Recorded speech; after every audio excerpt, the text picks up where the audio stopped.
نحمده ونستعينه ونستغفره ونعوذ بالله من شرور أنفسنا ومن سيئات أعمالنا من يهد الله فلا مضل له ومن يضلل فلا هادي له أشهد أن لا إله إلا الله وحده لا شريك له وأشهد أن محمدا عبده ورسوله أما بعد فإن خير الحديث كتاب الله وخير الهدي هدي محمد صلى الله عليه وآله وسلم وشر الأمور محدثاتها وكل محدثة بدعة وكل بدعة ضلالة أما بعد أعوذ بالله السميع العليم من الشيطان الرجيم بسم الله الرحمن الرحيم يرفع الله الذين آمنوا منكم والذين أوتوا العلم درجات. حضرات،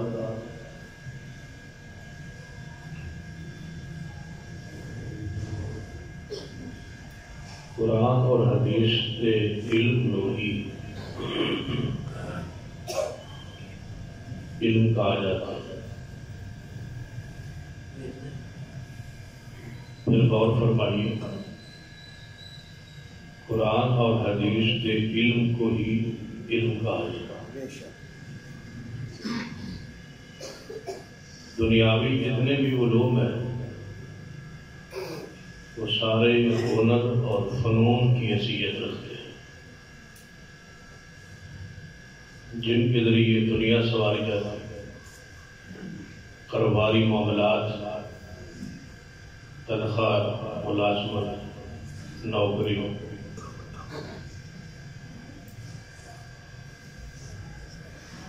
یہ سارے کام جو ہے یہ دنیاوی علوم کے ذریعے ہوتے ہیں.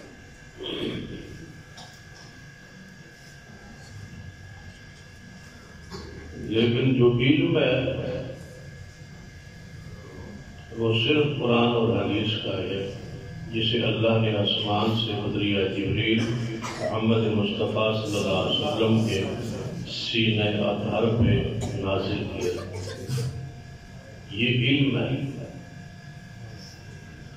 باقی سارا کچھ فنون ہے، ہنر ہے. وہ زراعت کے بارے میں پڑھ لے، طب کے حوالے سے پڑھ لے، اکاؤنٹنگ کے حوالے سے پڑھ لے، معاشیات کے حوالے سے، سیاسیات کے حوالے سے جو کچھ پڑھنا چاہتے ہیں وہ پڑھے، وہ جائز ہے، حرج نہیں ہے، قباحت نہیں ہے. لیکن فرض نہیں ہے. یہ بات ذہن میں بٹھا لے کہ یہ فرض نہیں ہے. وہ جو حدیث ہے نا، طلب العلم فریضہ علی کل مسلم، ہر مسلمان پر علم حاصل کرنا فرض ہے. وہ سکول کا نہیں ہے، وہ قرآن اور حدیث کا ہے. یہ فرض ہے، باقی جائز ہے. دنیاوی علوم جائز ہے، فرض نہیں. فرض قرآن اور حدیث کا علم ہے. جس طرح بندہ مغرب کی نماز پڑھنے کی مسجد چاہے اور مغرب کے 3 فرائض تو پہلے جو 2 سنت نے 2 نفل نے وہ پڑھ لے. فرائض تو بعد جنہیں 2 سنت نے وہ بھی پڑھ لے اور فرائض چھوڑ کے چلا جائے تو اس بندے نو ذرا دسو بس سنتا پڑھن دا اجر ثواب نہیں ملے گا. سنتا دا ثواب بھی اسی صورت ہے کہ درمیان جڑے 3 رکعات فرائض نے انہوں بھی پڑھ وہ بڑھے گا تو نوافل دا سنن دا بھی ثواب ملے. جتنے بھی علوم نے وہ جائز ہیں مستحسن پڑھی لیکن فرض نہ چھوڑی. فرائض کو چھوڑ کے بندہ کہے کہ جڑے کام جائز نے وہ میں کرا گا فرائض نہیں ادا کرا گا تو اس کا بھی کوئی فائدہ نہیں ہوگا. اس لیے ضروری ہے کہ جڑا علم میرے اور تھوڑے تے فرض ہے وہ قرآن اور حدیث کا علم ہے. اس کو سمجھنا فرض. اس بندے کو اپنے عقیدے کا ہی علم نہیں اور نماز کے مسائل احکام کا ہی علم نہیں. ایمانیات کے ساتھ ساتھ نواقص کا ہی علم نہیں. سب سے زیادہ خطرناک معاملہ ہے نواقص کو نہ جاننا. نواقص کس کو کہا جاتا ہے؟ جن چیزوں سے ایمان ٹوٹ جاتا ہے ایمان ختم ہو جاتا ہے. ہر بندے نے علم میں چاہے کہ کچھ چیزیں ایسی ہیں جن کا وضو ٹوٹ جاتا ہے. انہوں نے کیا جاتا ہے نواقض وضو.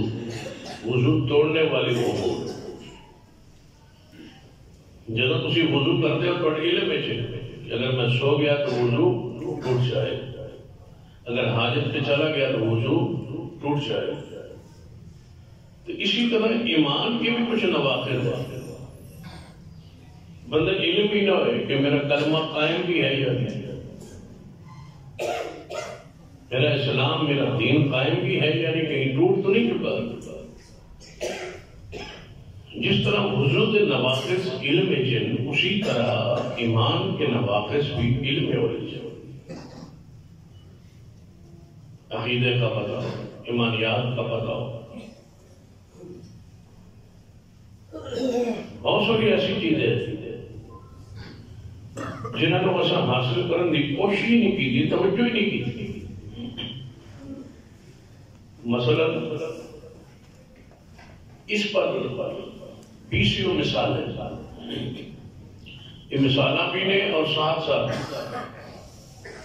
دکھڑے پینے. میاں صاحب تشریف لیا, علامہ ناصر صاحب تشریف اندر تشریف لیا, علماء اور قائدین کو اندر حفظ ہے.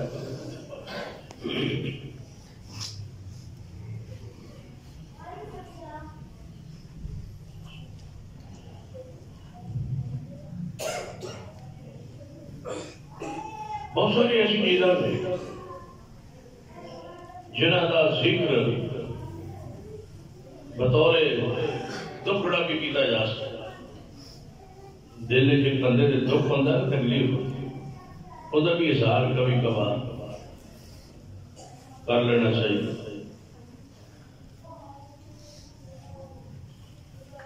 یعنی ساری نسل جو ہے علم کے حالت اتنی دور اور گوری ہو چکی ہے. انہیں اسٹیج سیکٹری صاحب اعلان کر رہا ہے سر کہ ابا جی پہلے آپ صاحب فجر تو بعد کلاس لاتے سن, ہوں مغرب تو بعد 2 سال کو مغرب تو بعد شروع ہوئی. انہوں نے ہوں دسنے کی ضرورت ہی نہیں, خود بخود سمجھ آتی ہے فجر تو بعد کیوں ختم ہوئی. یہ دکھڑا ہے. فجر کے بعد کیوں ختم ہو گئی کلاس؟ اس واسطے کہ فجر کے بعد میں پڑھنے کے لیے اٹھتا ہی نہیں, کوئی تیار ہی نہیں, بچہ آتا ہی نہیں. یعنی یہ سلسلہ ہی ختم ہو گیا. دعا کرو مغرب کے بعد جاری رہے اور دنیا آتی رہے, بچے آتے رہے. یعنی بہت ساری ایسی چیزیں جن کا تعلق عقیدے اور نظریات کے ساتھ لیکن ذکر نہیں ہوتا, بیان نہیں ہوتا. 20 ایسی چیزیں ایک دو اشارہ کر کے بات کو آگے بڑھا دیں کہ نواقض ایمان کا پتہ ہی نہیں، اور جن چیزوں کا تعلق ایمان کے ساتھ ہے، ہمارے اسلام کے ساتھ ہے، ہمارے منہج اور عقیدے کے ساتھ ہے، ان کا ہی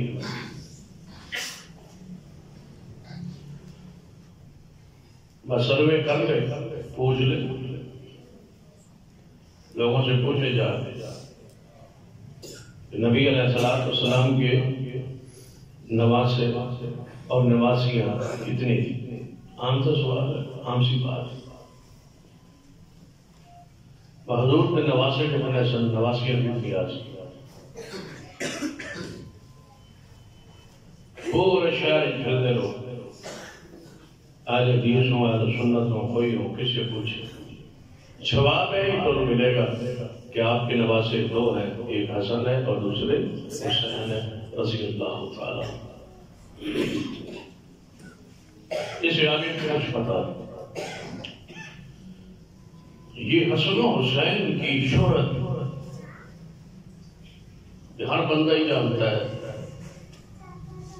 اہل سنہ ہو، اہل حدیث ہو، کوئی ہو، کسی مسلک کا ہو، ہر بندہ جانتا ہے کہ حضور کے نواسے دو ہیں، حسن ہے اور حسین۔ اس میں کی سمجھو کہ ساڑھا کمال کیونکہ اہل حدیث کے علماء کی یہ محنت ہے کہ ہم نے حسن و حسین کو کی شہرت کو، مقام کو بیان کیا۔ کیا یہ اہل سنت علماء کا کمال ہے کہ انہوں نے حسن و حسین رضی اللہ عنہ کے فضائل، مناقب، فضائل بیان کر کے مشہور کیا ہے؟ نہیں، یہ کمال اس گروہ کا ہے جنہیں آپ پسند نہیں کرتے۔ انہوں نے مشہور کیا سیدنا حسن و حسین رضی اللہ تعالی عنہ۔ پھر ہم نے بھی ان کے رد عمل میں انہوں نے کہا یہ حسن حسین کو نہیں مانتے، ہمیں کیا نہیں، اسی منتے حسن حسین کو ہم نے بیان کیا، فضائل بیان کیے، شمائل بیان کیے، ذکر کیا۔ تو ساری زبانہ تو حسن حسین کی شہرت اور مقام نکالنے والے لوگ کون ہیں؟ وہ ہمارے نہیں، ہم نے رد عمل کے طور پہ یہ حسن حسین رضی اللہ عنہ کی شان بیان کیا۔ سویرے جا کے سروے کیجیے، پوچھئے کیا حسن حسین کی بہن حسینہ و فاطمہ الزہرا کے بطن سے پیدا ہونے والی جو بیٹی ہے وہ حضرت حسن حسین کی بہن ہے، جسے ام کلثوم کہا جاتا ہے؟ بھلا کون کتنے بندے ہیں تواڈے محلے جڑے ان کی سیرت سے انداز ہوتا۔ ہماری ذمہ داری تھی نا کہ حسن حسین کے فضائل کے ساتھ ساتھ ان کی بہن کے مقام کو، سیرت کو، کردار کو، شان کو، بچپنے کو، جوانی کو بیان کر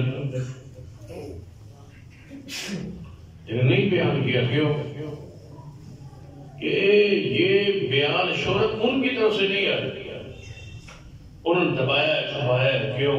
یہ ام کلثوم جو ہے یہ جوان ہوگی، یہ سیدنا عمر کے نکاح میں گئی۔ کن کے نکاح میں گئی؟ سیدنا عمر کے۔ جب سیدنا عمر کے نکاح میں گئی تو آپ ان کے لیے تو سیدنا عمر کا نام سننا مشکل ہے، اور پھر وہ داماد علی کیسے مانے؟ تو انہوں نے سرے سے اس بیٹی کا ذکر ہی چھوڑ دیا جو سیدنا عمر کے نکاح میں۔ ہم نے مشہور ہی نہیں کیا، ہم نے ذکر ہی نہیں کیا، ہمیں ضرورت ہی نہیں ہے۔ ہم نے جو کچھ بیان کیا وہ بھی رد عمل میں غصے میں بیان کیا ہے۔ بس خوشیاں تو یہ اسی حسن حسین نہیں، اسی حسن حسین کو مانتے ہیں۔ کیا نبی علیہ السلام کی بیٹیاں چار نہیں؟ چار بیٹیاں نا، زینب بھی ہے، رقیہ بھی ہے، ام کلثوم بھی ہے، اور سب سے چھوٹی بیٹی سیدہ فاطمہ الزہرا سبحان اللہ علیہ۔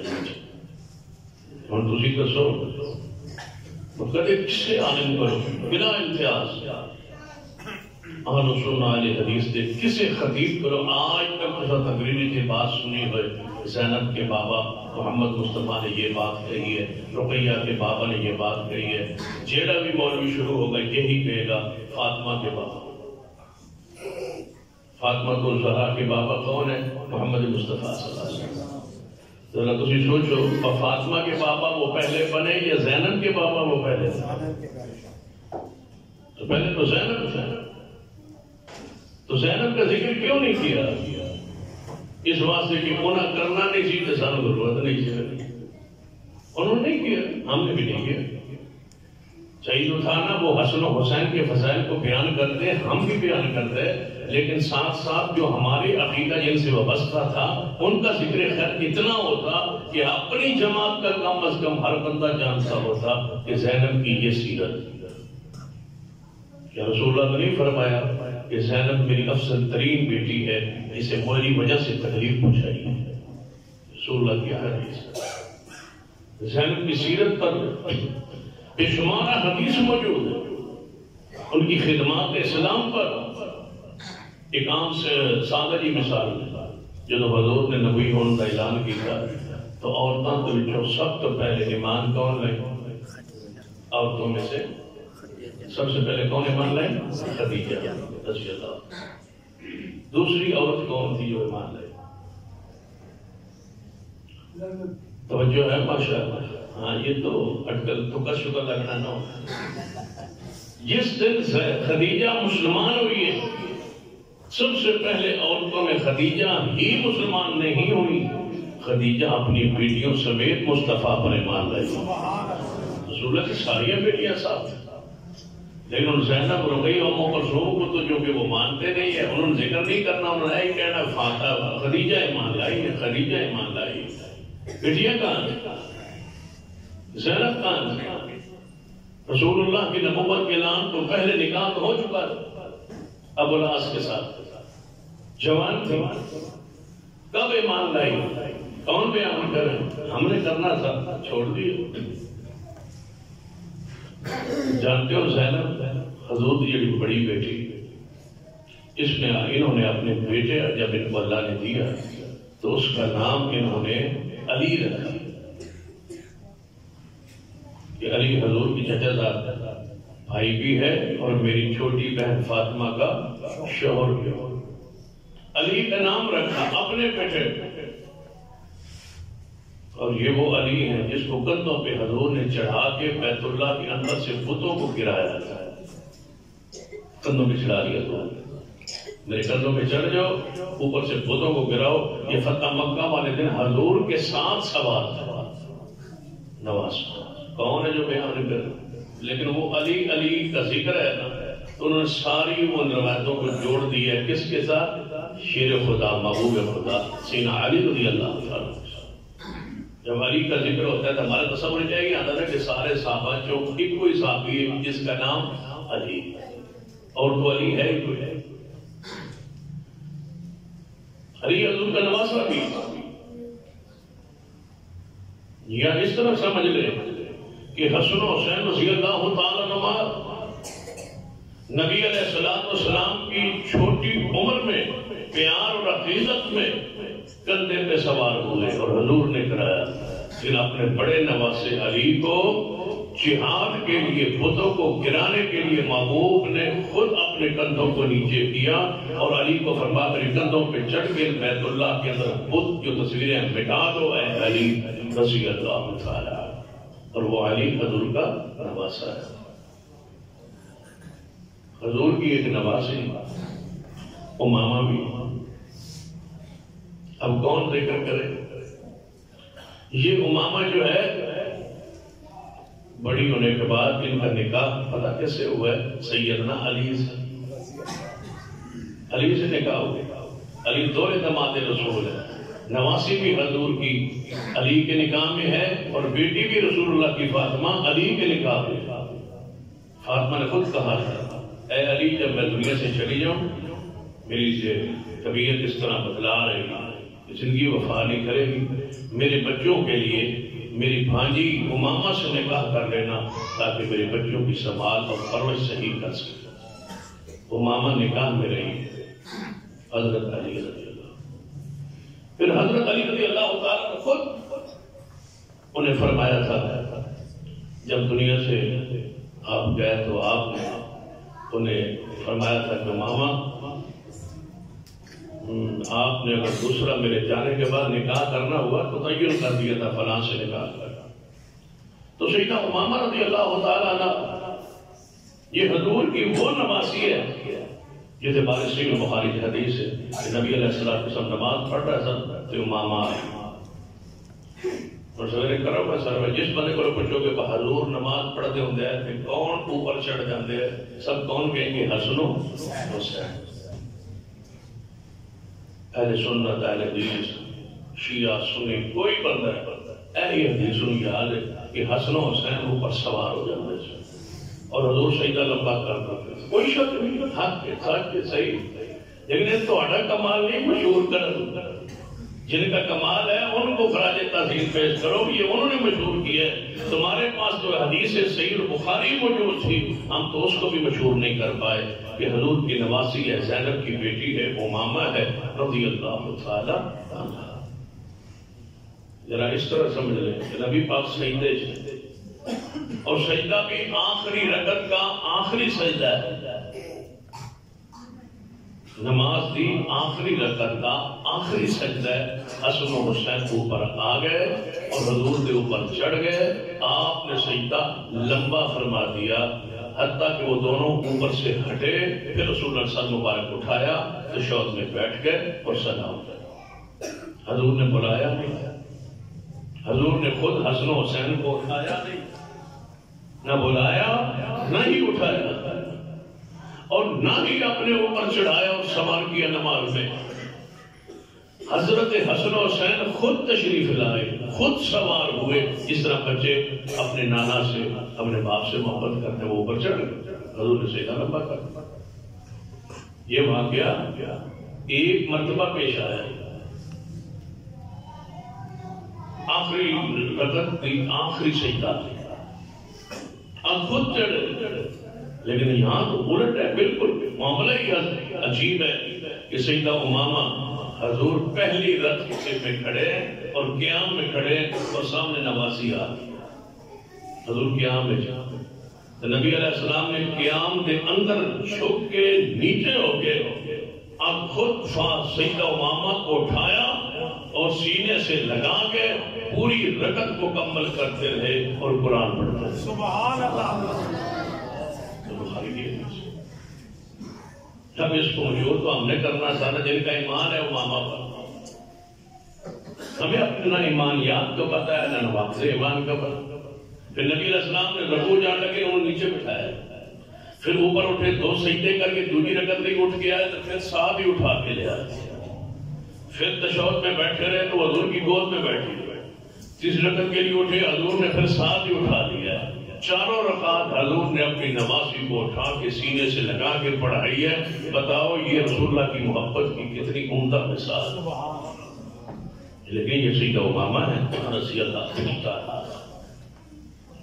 تو ساری باتوں کا مقصد یہ ہے کہ کم از کم مساجد کے اندر کلاسوں کے اندر یہ ضروری ہے کہ ہم اپنے بچوں کو ان چیزوں کو پڑھائیں اور سمجھائیں.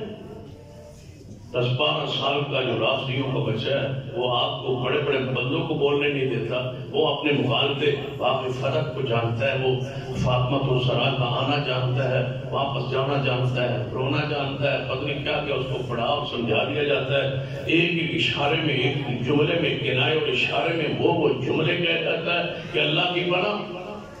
ہمیں کیا ہو گیا؟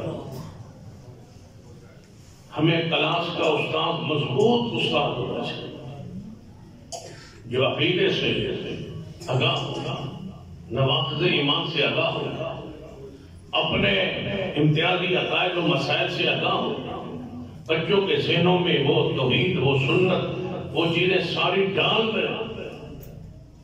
علم اگر نہیں ہے تو پھر بتاؤ قبر میں سوال تو علم کا ہوگا.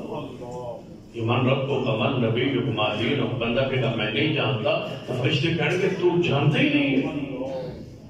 جواب اس کہے گا لوگ کہتے تھے اللہ ہے, لوگ کہتے تھے کہ نبی ہے, لوگ کہتے تھے دین ہے, اس کے سوا میں نے پڑھا نہیں ہے, میں نے پڑھا نہیں ہے.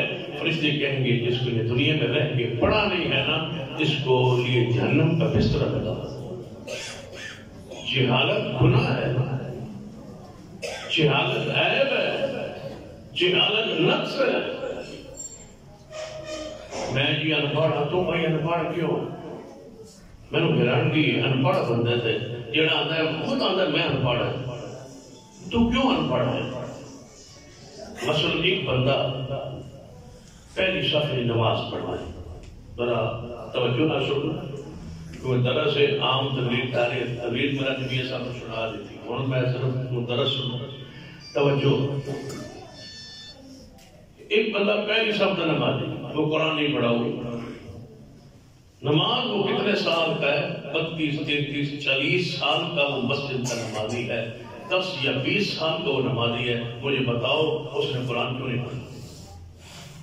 کیا وجہ ہے؟ کیا علت ہے؟ کیا ضرورت؟ کیوں نہیں پڑھا اس نے؟ کیوں وہ کہتا ہے کہ میں انپڑھ ہوں؟ اہل حدیث بھی انپڑھ ہوتا ہے. یہ بندہ اہل حدیث اور کہتا ہے میں انپڑھ ہوں. اہل حدیث انپڑھ کو کہتے ہیں. اہل حدیث کا کیا معنی ہے؟ انپڑھ. انپڑھ کو اہل حدیث کہا جاتا ہے. میرے اللہ کے بندو ایک ایک لفظ بھی کم پڑھتے تو آج قرآن کو تم نے پڑھا ہوتا. اس لیے یہ مسجد ہے. نماز پڑھتے ہو سلام پھرتے ہو میں نے پڑھوں اور ذکر اسکار چند یاد کر کے پھر چلے جاتے ہو. پھر اس طرح میں نے اس کر کے بھی سمجھ نہیں آتی. ایک بندہ 10 سال پہلے آگے بندہ ایسے درس دے ہوئے ایک بندہ ملے اور 10 سال بعد بندہ درس دینا آوے اس بندے کی معلومات اضافہ نہ ہوئے جو 10 انہوں نے 10 سال کی کرتا ہے. جتنے خطبائیں ہم نے سنے جتنے جمعے سنے اگر ہم نے غور سے سنا ہوتا کسی میں بزرگ کو لطفا جو بطور مثال پورے ملک دے ہی آ گیا. میں ایک کو پوچھا با ان الحمدللہ نحمدہ و نستعینہ یہ سناؤ تو جو میرے سمجھ فہم کے مطابق 99% لوگ ایسے ہوں گے جو اس خطبے کو نہیں سنا سکتا.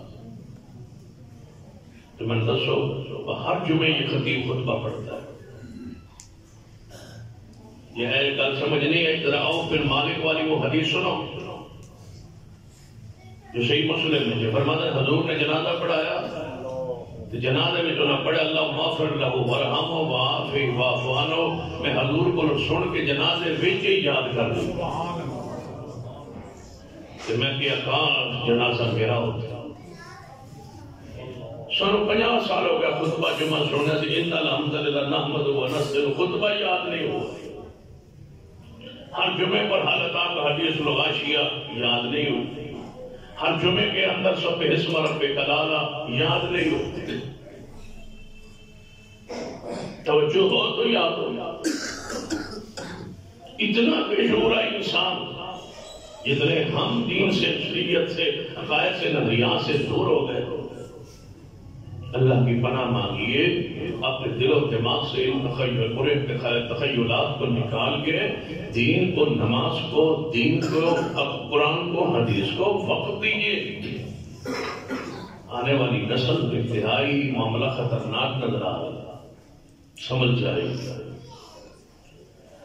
مقام علم کی بنیاد پر یہ علم فرض ہے آپ کا.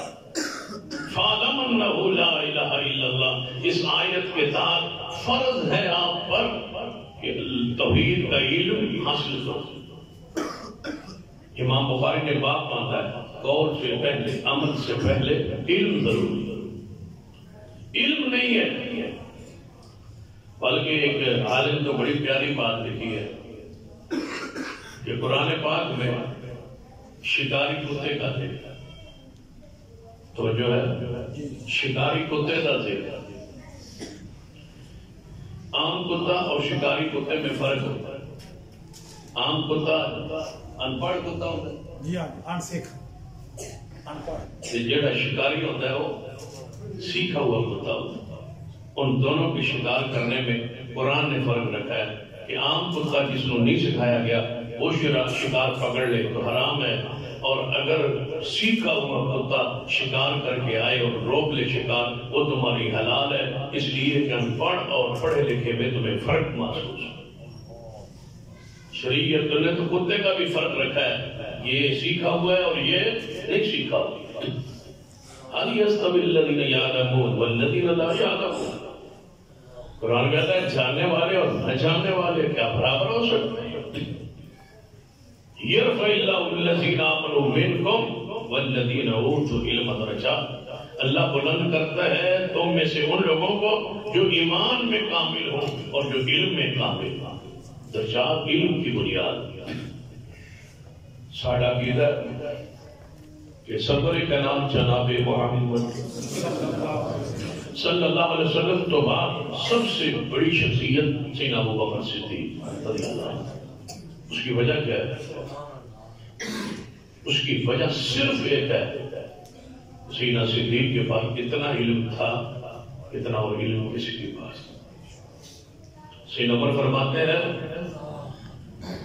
سیدنا صدیق رضی اللہ عنہ ایمان میں اور علم اتنے آگے تھے یرفع اللہ الذین آمنوا منکم والذین اوتوا العلم درجات، اللہ بلند کرے گا تم میں سے ان لوگوں کو جن کا ایمان مضبوط ہو اور جن کے پاس علم ہو۔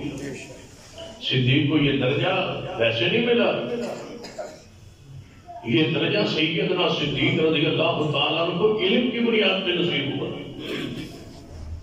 خلافت خلافت بیانہ علم کی بنیاد پر ہے، کیونکہ سرور کائنات محمد رسول اللہ کی ساری سیرت پڑھو، ایمان میں سب سے اکمل اور کامل آپ کی امت میں صدیق ہے رضی اللہ عنہ۔ کیونکہ سیدنا عمر فرماتے ہیں اگر ساری دنیا والے لوگوں کا ایمان ایک پلڑے میں ہو، اکیلا صدیق کا ایمان ایک پلڑے میں ہو، تو ساری دنیا والوں سے صدیق کا ایمان زیادہ ہے۔ نعرہ تکبیر، شان مصطفیٰ، شان صدیق اکبر۔ یہ درجہ جو ہے ایمان کی بنیاد، اور نبی اتنا کامل یقین سی کہ صحیح البخاری کی حدیث سرور کائنات محمد رسول اللہ صلی اللہ علیہ وسلم فرمایا ایک بندہ جا رہا تھا، بخاری کی حدیث ہے، جٹ تھا، زمیندار تھا، جا رہا تھا، کسان تھا، اپنے بیلہ کی جوڑی لے کے جا رہا تھا۔ جو پیدل چل چل کے تھا گیا نا، تو دل میں خیال آیا بھائی میں پیدل چلن نالوں بیل جو ہے کیوں نہ ایک اوپر چڑھ جاؤ۔ وہ بیل کے اوپر چڑھ گئے۔ بعض بیل ہوتے ہیں جو بالکل یعنی کہ زیادہ وہ بندے کو مارتے نہیں یا کچھ کہتے نہیں، اس کے اوپر وہ چڑھ گئے۔ جب چڑھا نا تو بیل نے بولنا شروع کر دیا۔ بیل کس طرح بولا جس طرح انسان بولتا ہے۔ وہ جو پرانے لوگ تھے عقیدے میں مضبوط تھے، اگر آج تک کوئی ہوتا ہے تو انہیں کہنا دی بھائی یہ اردو تو بیل ہے ویڈیو بزرگ ہے جڑا بولتا ہے انسان ہی طرح بولتا ہے۔ کس طرح لوگ تمام پرستی بھائی جڑا بولتا ہے جی ویڈیو جڑا بولتا ہے کچھ نہ کچھ عربی بولے پھر اس نے کہا اے میرے مالک اللہ نے مجھے سواری نہیں بنایا، میرے ذریعے زمین کو کھیتی میں پانی پلا، میں کنویں سے جو دے، یا میرے ذریعے حل چلا کے زمینوں ترخیص کر، سواری لئی اللہ نے میں نہیں بنایا۔ یہاں محدثین نے یہ مسئلہ عکس کیا ہے کہ جس چیز کو جس چیز لیے بنایا جائے اس سے وہی کام لینا عدل ہے اور اس سے دوسرا کام لینا ظلم ہے۔ اور اس سے ایک اور مسئلہ بھی لیا علماء نے اگر ناراض نہ ہوتے جس شے کو جس طرح وزن کے لیے بنایا گیا اتنا لادنا عدل ہے اور اس سے زیادہ لادنا بولو ہاں ظلم ہے۔ موٹر سائیکل سے بھی آئی ہوگا، کار کا بھی یہی ہوگی۔ یہ جو کہ ہم ضابطے میں رہتے ہیں، ملک میں رہتے ہیں، قانون کے تحت رہتے ہیں، اور علماء نے لکھا ہے کہ ہمارے ملک میں انٹرنیشنل طور پر بھی اور ہمارے ملک میں بھی یہی قانون ہے کہ گاڑی کو آپ 120 تک لے جائیں۔ اگر 120 سے اوپر گاڑی جا رہی ہے تو آپ نے قانون کی کیا کی ہے؟ مخالفت کی ہے۔ اور ساتھ یہ بھی بات لکھ لیں، علماء امت کی جو بات سنانا چاہتا تھا کہ اگر 120 سے زائد رفتار پر حادثہ پیش آ گیا تو مرنے والے کی موت جو ہے یہ خودکشی کے زمرے میں ہے، اس کی موت جائز نہیں ہے۔ ضروری ہے کہ ضابطے کی پابندی کی جائے، اسلام ایک حکومت دیتا ہے، ایک نظام دیتا ہے، اس میں ضوابط دیتا ہے. جو بات حکومت کی کتاب و سنت کے خلاف نہ ہو، جو قانون قرآن و سنت سے ٹکرائے نہ، اس کو فالو کرنا فرض ہے. یا ایھا الذین آمنوا اطیعوا اللہ واطیعوا الرسول واولی الامر منکم، کا یہی تقاضا ہے. یہ ہمیں سمجھ نہیں ہے. یا سکول جاتے ہیں نا کئی استاد پڑھا، سکول کا ٹائم ہے 9 بجے، بندہ گیا، ٹیچر 10 بجے، ہیڈ ماسٹر نے تجھے کی عادت تیری روزی حلال نہیں حرام ہے، کیونکہ تو وقت سے نہیں گیا ہے، کیونکہ ضابطہ ہے. اب قرآن میں تو نہیں لکھا ہوگا نا 10 بجے جائے تو حرام ہے. یہ ایک ضابطہ ہے، ایک محکمے کا ضابطہ ہے. اس طرح ملک کا ایک ضابطہ ہوتا ہے، اس ضابطے کی پابندی کرنا یہ اہل علم کی ذمہ داری ہے. بے وقوف نہ بنا کرے، کتاب و سنت کی، دین کی، شریعت کی، اولی الامر کی، ضابطے کی پابندی کیا کرے. اچھا شہری ہونے کا بھی ثبوت ہے. دین کو سیکھیں، دین کو نافذ کریں اپنے وجود پر. تمہارے کردار سے، تمہاری چال سے، تمہاری رفتار سے پتہ چلے کہ یہ رسول اللہ کی بات کو، دین کو، شریعت کو ماننے اور سمجھنے والا پڑھا لکھا انسان. آئیے ذرا غور کیجیے. نبی علیہ السلام نے فرمایا میرے صحابہ، وہ بیل بول پیا، یہ بیل کہنے لگا مجھے اللہ نے سواری نہیں بنایا. حدیث پڑھی حضور نے، ایک واقعہ انہوں نے سنایا. مجلس جناب ابو بکر عمر کوئی نہیں سن، وہ موجود نہیں. ایک دیہاتی شخص، ایک عربی شخص اٹھ کے پوچھتا ہے، نیا نیا سیکھا اسلام کا، یا رسول اللہ صلی اللہ علیہ وسلم بیل بولے، بیل بولتا ہے، بیل کیا کرتا ہے؟ بیل انسانی طرح بھلا کلام کر سکتا ہے؟ آپ چپ کر گئے. یہ جواب دیتا ہے نا وہ قابل غور ہے. سارا ایمان، سارا اسلام، سارے دین، ساری شریعت اس پہ کھڑی ہے. آپ نے فرمایا اے سوال کرنے والے، اگر ابو بکر عمر بیٹھے ہوتے نا وہ مجھ سے نہ پوچھتے. بس ابو بکر عمر کیوں نہیں ہے؟ اگر وہ بیٹھے ہو منانا، وہ مجھ سے سوال نہ کرتے. کیوں؟ جس چیز کو میں مانتا ہوں ہر اس چیز کو ابو بکر مان لیتا ہے اور میرا عمر مان لیتا ہے. نعرہ تکبیر، شان مصطفیٰ، مقام مصطفیٰ سیدنا صدیق اکبر. یرفع اللہ الذین آمنوا منکم، بلندی ایمان کی وجہ سے نصیب ہوتی ہے. کتنے واقعات ہیں کہ صحابہ کرام نے اس کو مانا ہے. اور ایمان علم کے ساتھ شروع، علم نہیں ہے تو ایمان کیسے ہے؟ ایمان کیسے مضبوط ہو؟ ہمارا ایمان جو ہے نا بھائی الفاظ تک ہے، سنی سنائی باتوں تک ہے، بس ہم نے گہرائی تک آج تک اللہ کی ذات کو، صفات کو سمجھنے کی اللہ کی قسم کوشش ہی نہیں کی. تو اس کی ذات کیا ہے، اس کی صفات کیا ہے؟ اگر بطور مثال میں سمجھ لو کہ اللہ کے 99 نام ہے، 99 ناموں سے اس اجتماع سے پوچھنے لگ جاؤں کتنے بندوں کو یاد ہے. جب یاد کے لیے کچھ فیصد بولیں گے، پھر معنی اور مفہوم پوچھئے، اس میں سے بھی بہت سارے لوگ رہ جائیں گے. جب ہم اللہ کے ناموں کا علم ہی نہیں ہے، معرفت ہی نہیں ہے، بتاؤ اللہ سے مانگنے میں لذت کیسے محسوس؟ ہم نے تو اس کے ناموں کو نہیں پڑھا. کیڑا بندہ ہے ساڑھے جو جس کو اپنی فیملی کے 100 بندوں کے نام نہیں آتے اور تمہیں خالق کے نام نہیں آتے؟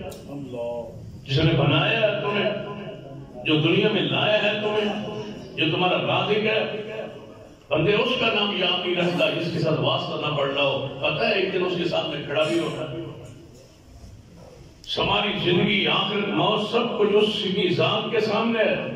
اس کو نہیں جانتے، اس کے ناموں کو نہیں جانتے، اسماء کو نہیں جانتے، ان کا معنی نہیں. شرک کیوں کرتے ہیں ہم؟ اس کی وجہ یہ ہے کہ ہم نے جانا ہی نہیں ہے کہ یہ صفات اللہ کی ہے یا مخلوق کی. جب اللہ کی صفات کو پڑھ لیتے، سمجھ لیتے، ناموں کو پڑھ لیتے، سمجھ لیتے، جب کوئی بندہ کہتا کہ فلاں ذات ہے، فلاں غوث ہے، تو آپ کہتے نہیں نہیں نہیں، یہ نہیں ہو سکتا. اس لیے کہ ہمارا اللہ اپنی صفات میں وحدہ لا شریک ہے اور ہم اللہ کی صفات پڑھ چکے ہیں. جو رب کی صفات ہے وہ مخلوق کی ہو سکتی ہی نہیں. اسی صورت میں یرفع اللہ الذین آمنوا منکم، اللہ کو ایمان کی بنیاد پر بلند کرتا ہے. والذین اوتوا العلم درجات، اللہ درجے دیتا ہے علم کی بنیاد پر. صدیق نے علم کی بنیاد پر ہے. صدیق کو یہ درجہ یہ مقام علم کی بنیاد پر ہے. کیوں؟ سیدنا صدیق نے حضور کو غسل نہیں کیا. آپ کو پتہ ہے صدیق غسل دینے میں حضور کو غسل نہیں دیا. سیدنا عمر نے غسل نہیں دیا, سیدنا عثمان نے غسل نہیں دیا. اور لوگ اعتراض کرتے ہیں, رافضیوں پہ اعتراض ہے کیوں نہیں صدیق عمر عثمان نے غسل دیا حضور کو. میں نے کہا اگر ہمارے معاشرے جیسا ہوتا تو پھر تو غسل دیتے. وہ پڑھے لکھے لوگ تھے, وہ سمجھدار لوگ تھے, وہ دین کو جانتے تھے, ان کو پتہ تھا کہ غسل دینا ساتھیوں کا کام ذمہ داری نہیں ہے, یہ رسول کی اہل بیت کی ذمہ داری. اہل بیت کا حق ہے غسل دینا, ہے گھر والوں کا حق ہے. وہ سیدنا عباس نے دیا, سیدنا علی نے دیا, سیدنا فضل بن عباس نے دیا. وہ جانتے تھے یہ حق اہل بیت کا ہے, یہ حق ہمارا نہیں ہے. وہ بتلاؤ جو ان کا حق ہو اور ان ذمہ داری آئے اپنی پوری نہ کی ہو. جانتے تھے اہل علم لوگ. اگر سمجھنا ہے تو جب سیدنا علی غسل دینے لگے نا تو ایک مسئلہ کے دن دیکھو نا, یہ تعلق بھی علم کے ساتھ غسل دینا. ساڑھے کو تو بندہ محلے سے آئے ہوتا ہے وہ اس ہی دیونا جیڑا مرے گا. گھر والوں کا حق ہے. جیڑا باپ جس کا فوت ہے بیٹا غسل نہیں دے سکتا, اس کے ڈوبنا چاہیے, مرنا چاہیے. باپ موجود ہے تو لگ رہا محلے جو بندہ لمبے غسل دے تو کس لیے ہے. تو حدیث پاک سن سیدنا علی غسل دینے لگے تو جب غسل دینے لگے تین شخصیات, حضرت عباس, حضرت فضل بن عباس عباس کے بیٹے, حضرت علی اور حضرت شکران, یہ آپ کے غلام ہیں. انہوں نے پانی تیار کرن دے سی اور یہ تینوں شخصیات آگے غسل. اب غسل کیسے دے؟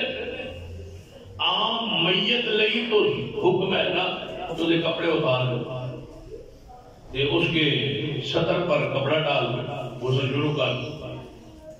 سیدنا علی فرمان لگے اے چچا عباس, اے فضل, حضور کے کپڑوں کو بھلا اتارے کیسے؟ کیا کرنا چاہیے؟ اب تینوں کی شخصیات اندر حجرے میں کھڑی ہے کہ حضور کو غسل کیسے دیں. سیدنا عباس نے فرمایا نہ آج تک نبی کسی کو غسل دیا, نہ حضور کے بعد کوئی نبی آئے گا. یہ واقعہ پیش آئے, ہکو والی زندگی ساڑھے نال آ رہے ہیں, پھر آنا بھی نہیں کہ حضور کو لوگ پوچھیا بھی نہیں کہ ہن کی کریں, کپڑے لباس مبارک اتارا جائے یا نہیں. تو سیدنا علی کا الفاظ سنو, فرما لگا ہے عباس چچا ذرا حجرے سے باہر نکل کے جاؤ نا, صدیق سے پوچھو. سبحان اللہ, صدیق سے پوچھو. لوگ کہتے ہیں سلونی کی شان حضرت علی کی ہے. سلونے کا معنی ہوتا ہے, ایک خاص اصطلاح ہے رافضیوں کیا کہ علی فرماتے تھے جو تمہارا دل چاہے وہ پوچھو, ہر سوال کے جواب میں جانتا ہوں. اس کو کہتے ہیں شان سلونی, مجھ سے سوال کرو پوچھو. تو جو شان سلونی کے ساتھ متصف ہیں وہ فرما رہے ہیں کس سے پوچھو؟ صدیق سے پوچھو. صدیق پورے صحابہ کا اجماع تھا کہ ہم میں سے سب سے بڑا عالم کتاب و سنت کا وہ صدیق ہے. صدیق کی شہرت علم کی وجہ سے ہے, صدیق کا درجہ علم کی وجہ سے ہے. ایمان اور علم جب دو چیزیں اکٹھی اور مضبوط ہو جائے یہ درجے کی فضیلت یہ سبب اور ذریعہ ہے. سیدنا صدیق یا ایمان کی وجہ سے بلند ہے اور ایمان کے ساتھ علم کی وجہ سے صدیق بلند ہے. فرمایا صدیق سے پوچھو. اگرچہ مسئلہ عام سا تھا لیکن حضور سے کسی نے پوچھا, نہ صدیق نے پوچھا نہ سیدنا عمر نے پوچھا. خیال ہوتا ہے بار سیدنا عباس گیا. ابو بکر اندر یہ اہل بیت کو مسئلہ درپیش ہے. کون کہتا ہے وہ غسل میں شریک نہیں تھے؟ وہ بار حجرہ پاک سے پیر کھڑے ہو کے حضور کے غسل کے لیے جناب اہل بیت اندر ہیں اور صحابہ بار انتظار میں بیٹھے. فرمایا ابو بکر کیا کرے؟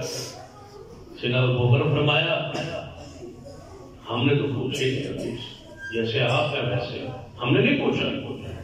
فرمایا پھر کیا کریں؟ پر جب صدیق نے کہا نا کہ میں نے بھی نہیں پوچھا، تو پھر بتلاؤ 1.5 لاکھ صحابہ میں کون تھا جو مسئلہ بتایا؟ اللہ نے پورے پیغمبر کے صحابہ پر غنود کی سکینت تار دی اور سب کی آنکھیں بند ہو گئی اور گردن مبارک جھک گئی اور آواز آئی، اے لوگو، اے اصحاب رسول، نبی پاک کے کپڑے نہ اتارنا، سبحان اللہ، حضور کے لباس کو نہ اتارنا۔ یہ بڑی پقیدہ ہستی ہے، ان کو ویسے غسل دے دیا، سبحان اللہ، کپڑوں سمیت حضور کو غسل دے دیا گیا۔ اس سے کتنا صدیق ہے، علم میں، فرجت میں کوئی ایسا، ہر مسجد میں ایسی شخصیت 2 4 5 10 ایسے بندے ہوں جو پوری جماعت کی علمی لحاظ سے تربیت کریں، یہاں بیٹھے علم حاصل کرو، عقیدے کی بات کرو، ایک دوسرے کی اصلاح کی بات کرو، نواقص کی بات کرو، علم کی بات کرو، جو تمہارے امداز یا قائد ہیں ان کا ذکر خیر جاری رکھو تاکہ آنے والی نسلوں تک۔ صحابہ فرماتے ہیں کہ ہم محدثین کے یہ اقوال موجود ہیں کہ جس طرح ہم بچپن میں قرآن پڑھتے تھے ایسے ہمارے باپ دادا ہمیں صدیق اور عمر کی محبت سکھاتے تھے۔ سبحان اللہ، یہ ذکر کیا کرے گا، صدیق کا، عمر کا، عثمان کا، علی کا، آل رسول کا، اہل بیت کا، بنات رسول، ازواج مطہرات کا، ان کے واقعات، ان کی سیرت، ان کا کردار بیان کرے۔ صدیق کو یہ درجہ، یہ مقام، یہ شان کیسے ملی ہے؟ ویسے نہیں، افضل البشر بعد انبیاء کہا جاتا، صدیق کے خاص درجہ اور مقام ہے ایمان اور علم کی بنیاد۔ انصار کہہ اٹھے تھے کہ ایک امیر ہم میں سے ہوگا، 2 امیر ہوں گے، 2 امیر ہوں گے، ایک تمہارا اور ایک ہمارا۔ یہ نہیں کہ تسی آؤ باہر سے اور باہر سے آ کے امیر بن جاؤ اور ہم مامور ہو جائیں، نہیں، ایک امیر ہمارا اور ایک تمہارا۔ سارے صحابہ کہتے ہیں ٹھیک ہے، مشورہ تو اچھا ہے، وہ 2 امیر بنا دیے جائیں، ایک شہر میں 2 امیر ہو، ایک جماعت کے 2 امیر ہو، ایک انصار کا، ایک مہاجرین۔ صدیق نے فرمایا ساتھیوں، مسجد تمہاری لیکن میرے پاس علم موجود ہے اور حدیث موجود ہے۔ کہ نبی علیہ السلام نے فرمایا تھا الائمۃ من قریش، امام قریش میں سے ہوگا، یہ حضور کی حدیث ہے۔ سارے صحابہ چپ ہے، علم کس سے ملا ہے؟ پھر بھی صدیق سے۔ صدیق امت میں سب سے بڑے عالم،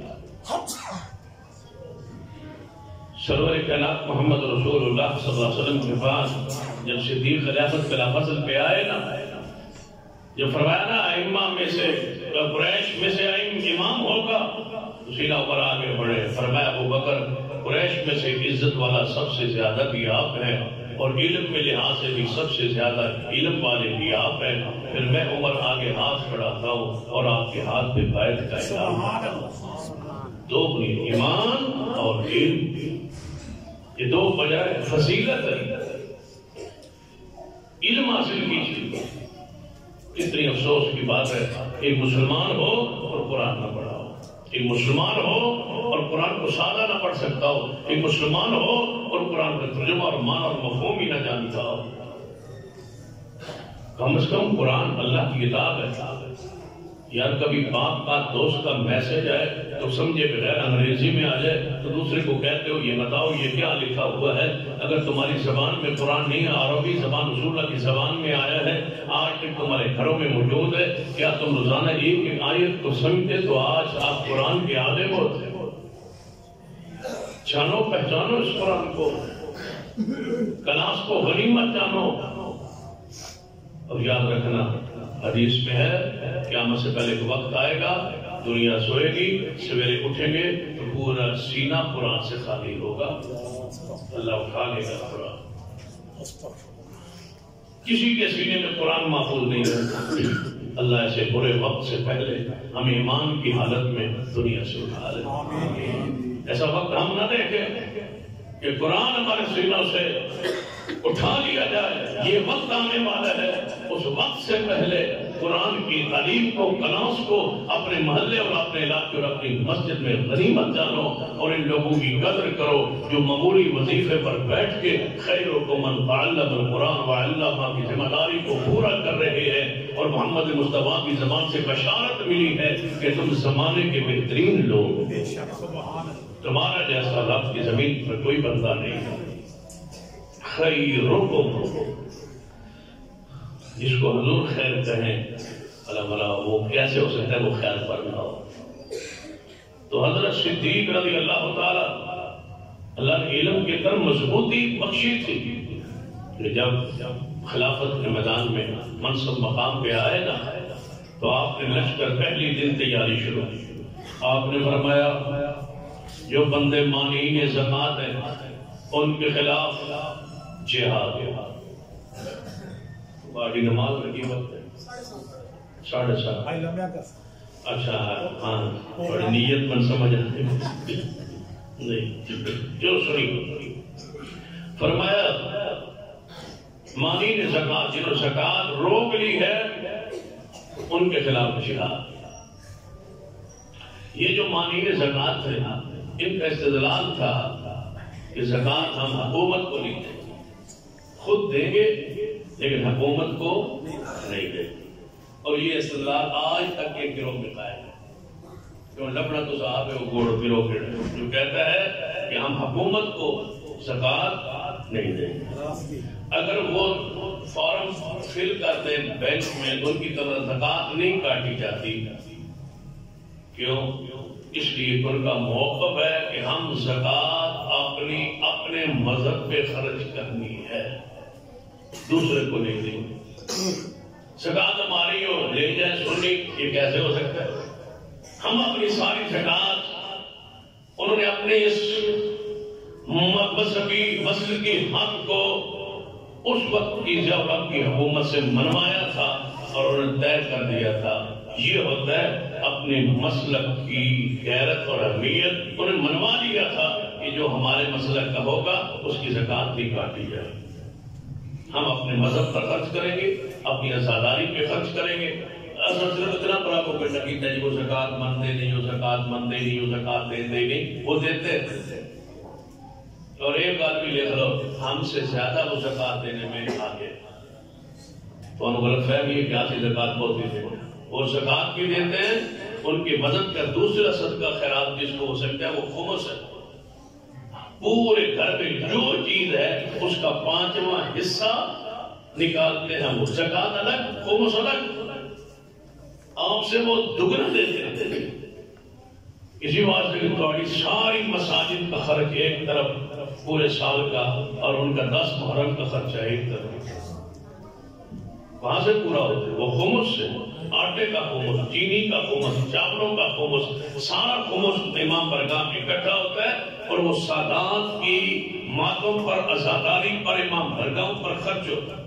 ساری امام برگاہ خمس سے بنتی ہے، سارے ذاکرین خمس سے پیسے لیتے ہیں، ساری مجالس پڑھنے والے خمس سے پیسہ دیتے ہیں. جتنے سید غریب سمجھتے ہیں ان کی مدد خمس سے ہوتی ہے کیونکہ نزدیک صدقہ اور زکوٰۃ ان کو دینا جائز نہیں سمجھتے. وہ خمس، وہ 5واں حصہ سے ساری عزاداری چلا رہے ہیں، زکوٰۃ اس سے الگ. اور ہم سمجھتے ہیں کہ یہ اس وقت سے یہ چیز مشہور ہوئی ہے صدیق سے اعتراض پر کہ اسی زکوٰۃ سرکار نو نہیں دیا، حضور نو دیتی ہے، حضور کے بعد ہم زکوٰۃ نہیں دیتے. صدیق نے پہلے دن ہی کھڑے ہو گئے. آپ نے فرمایا جڑا زکوٰۃ روکے گا نا خلیفۃ المسلمین سے، سرکار سے انہاں تے میں لکھ دیتا نا بس تسی ٹھیک ہے لکھ دو تہاڈی زکوٰۃ کو ہم معاف. یہ مطالبہ اس وقت سے چلا ہے، اس وقت سے مطالبہ چلا ہے. سب سے پہلے یہ مطالبہ جنرل ضیاء نے قبول کیا. قانون زکوٰۃ صدیق کے دور کو مطالبہ شروع ہوا. ضیاء نے مانا کسی ضرورت نہیں ہوئی اپنی زمین میں کوئی مانتا ہے، انہوں نے مانا تھا. اور ٹھیک ہے تہاڈا مطالبہ پرانا ہے لہذا مانا. سیدنا صدیق نے فرمایا یہ مطالبہ ناجائز ہے، کوئی بندہ اسلامی مملکت کا زکات حکومت کو دینے سے روک نہیں سکتا، نہیں روکا جا سکتا، لہذا اس کو پابند ہے۔ سیدنا عمر نے فرمایا اے ابو بکر کیا کرنے لگے ہو؟ فرمایا میں ان کے خلاف لشکر تیار کروں گا اور قتل کروں گا۔ سیدنا عمر نے فرمایا اے ابو بکر کلمہ پڑھ دے تے نماز بھی پڑھ دے پھر بھی قتل کرو گے؟ فرمایا اے عمر جو نماز اور زکات میں فرق کرے گا، نماز پڑھے جماعت کے ساتھ، زکات دے میں وکھری کیوں؟ جس جماعت کے ساتھ نماز ہے اسی جماعت کے ساتھ زکات ہے۔ اگر نماز میرے پیچھے پڑے اور زکات کہیں ہم سرکاری مملکت کو، سرکار کو نہیں دیتے، حکومت وقت کو نہیں دیتے، خلیفۃ المسلمین کو نہیں دیتے، اور سرکاری محکمے میں زکات میں ہم پیسہ جمع نہیں کراتے، میں اس کو قتل کروں گا۔ اور کوئی مانی نے زکات کے خلاف جب تک انہوں نے اس وقت توبہ نہیں کی، پیچھے نہیں ہٹے، صدیق نے کئی بندوں کو قتل کروایا، مانی نے زکات کے خلاف جہاد کیا، صدیق رضی اللہ تعالیٰ عنہ نے۔ اس دن سے عمر نے فرمایا آج کو یقین ہوا اے ابو بکر تجھ سے بڑا عالم محمد کی امت میں کوئی نہیں، کہ تو نے اتنا بڑا مضبوطی سے فیصلہ کیا۔ پھر صدیق نے ہی فرمایا کہ مسلمہ قذاب کے خلاف جہاد کے لیے لشکر تیار کرو۔ جھوٹا نبی تھا، دعوے دار، موت کے خلاف جہاد واسطے۔ صحابہ کہنے لگے جی وہ کلمہ پڑھتا، یاد کہ مسلمہ بھی کلمہ پڑھتا، مسلمان ہوا تھا، کلمہ پڑھتا تھا، رسول کو رسول مانتا تھا، لیکن کہتا تھا کہ میں حضور کے تابع ذلی بروزی نبی ہوں۔ رسول اللہ کے پاس آیا تھا اور کہا تھا کہ آپ اپنے بعد مجھے نبی کہہ جائیں تو میں تمہارے ساتھ مل کے رہنے کے لیے تیار ہوں۔ رسول اللہ کے ہاتھ میں تنکا تھا، زمین سے آپ نے تنکا اٹھایا، فرمایا تو نبوت مانتا ہے، میں محمد تجھے تنکا بھی دینے کے لیے تیار نہیں، میرے بعد قیامت تک کوئی نبی نہیں آئی۔ لیکن مسلمہ قذاب ضد پر اڑا رہا کہ مجھ پر وہی آتی ہے۔ پھر صدیق نے فرمایا حضور پھر بیمار ہو، اس کے خلاف فیصلہ نہ ہو سکا، حضور کی دنیا سے چلے گئے۔ صدیق نے پہلے دن خلیفہ بننے کے بعد فرمایا کہ حضرت صدیق اور سیدنا عمر، فرمایا ہے عمر مسلمہ قذاب کے خلاف لشکر تیار کرو۔ فرمایا کہ ابو بکر کیا کرنا چاہتے ہو؟ مدینہ خالی ہو جائے گا، کچھ مانین زکات، کچھ مرتدین، ان کے خلاف جہاد کا سلسلہ جاری، اسامہ کا لشکر روم کی طرف جانے کا آپ نے فیصلہ بھیجنے کا فیصلہ کر لیا ہے۔ اب مسلمہ قذاب کہاں وہ رہتا ہے؟ یمن میں، وہاں یہاں سے وہ حجاز میں، نجد میں جاؤ گے اور لوگ جو ہیں وہ جناب مدینہ خالی ہو جائے گا۔ آپ نے فرمایا عمر سن لے، مدینہ ہو جائے خالی، ایک اللہ رہ جاؤں میں، جو کندے درندے تے پرندے آ جان تے میری بوٹی بوٹی کر کے میں اڑا کے لے جان، لیکن حضور کے بعد کوئی نبی ہونے کا دعویٰ کرے اور میں زندہ ہوں، یہ نہیں ہو سکتا۔ نعرہ تکبیر، نعرہ ختم نبوت، نعرہ ختم نبوت، مرضیوں پہ لعنت، مرضیوں پہ لعنت۔ میں زندہ ہوں اور یہ ہو، اے نہیں ہو۔ لشکر تیار ہوا مسلمہ کا خلاف، اور یاد رکھی 260 کے قریب حضور کی ساری زندگی میں صحابہ شہید ہوئے، 260، اس سے بھی ایک آدھ کام ہی ہے۔ بدر میں، احد میں، تبوک میں، حنین میں جتنے بھی مارکے ہوئے اس سے زیادہ صحابہ شہید نہیں ہوئے، اللہ نے فتح عطا فرمائی ہے۔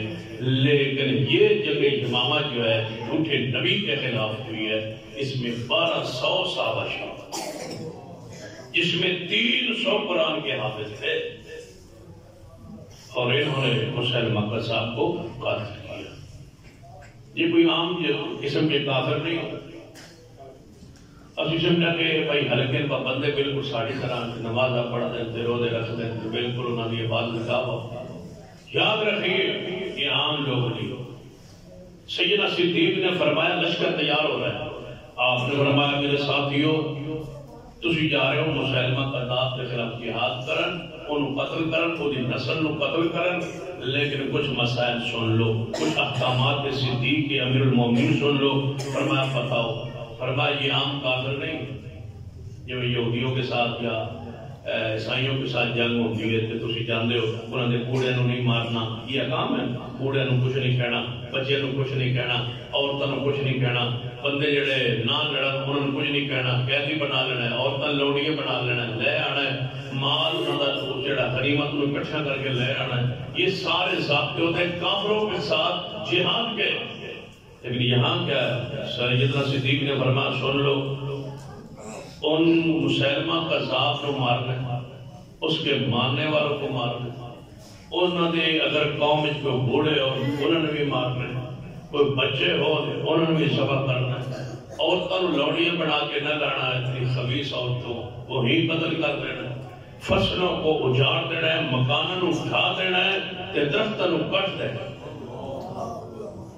مجھے نشانیاں نہیں چاہیے جھوٹے نبوت کے دعوے داروں کی، ان کے ماننے والوں کی، یہ عام کافر نہیں ہے، ان کی نسل کو آپ نے ختم کرنا ہے، کوئی عورت وہاں سے لوڈی بن کے یہاں نہیں لا سکتا۔ اتنا بڑا خطرناک کفر ہے، کیوں بھائی؟ وجہ یہ علمی بات ہے، یہ وجہ کیا ہے؟ وجہ یہ ہے یہودی فخر سے یہ کہتا ہے کہ میں یہودی ہوں، عیسائی یہ کہتا ہے کہ میں عیسائی ہوں، سکھ کہتا ہے، کبھی مسلمان نہیں کہتا سکھ، کہتا ہے میں سردار ہوں سکھ ہوں، ہندو کہتا ہے میں ہندو ہوں۔ یہ واحد دنیا کا مذہب ہے جو ہے کافر اور کہتا ہے میں مسلمان ہوں۔ یہ کافر ہے، یہ اپنے آپ کو کافر کا مانے، اپنے آپ کو مرتد مانے، کہیں کہ ہم کافر ہیں، ہم مرتد ہیں، ہم مسلمان نہیں ہیں، تو پھر ان کی اپنی حیثیت واضح ہو، یہ ہے کافر۔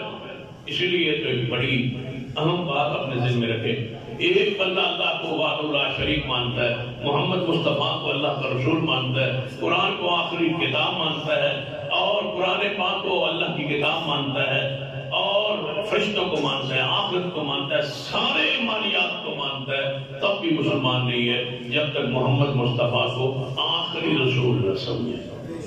یہ سارے ایمانیات مانے، آخری رسول ماننا فرض ہے، لازم ہے۔ جب مرزا وہ ناصر سینا اسمبلی میں جب پاس ہوئی وہ کافر قرار رکھا گیا تو اس نے پوچھا ان کے نزدیک مسلمان ہونے کی تعریف کیا ہے؟ انہیں کیا کہ اللہ اس کے رسول کو ماننا، یہ مسلمان ہے، یہ تو ہم مانتے ہیں۔ کہنے گا مسلمان ہونے کی تعریف علماء اہل اسلام بیان کرے۔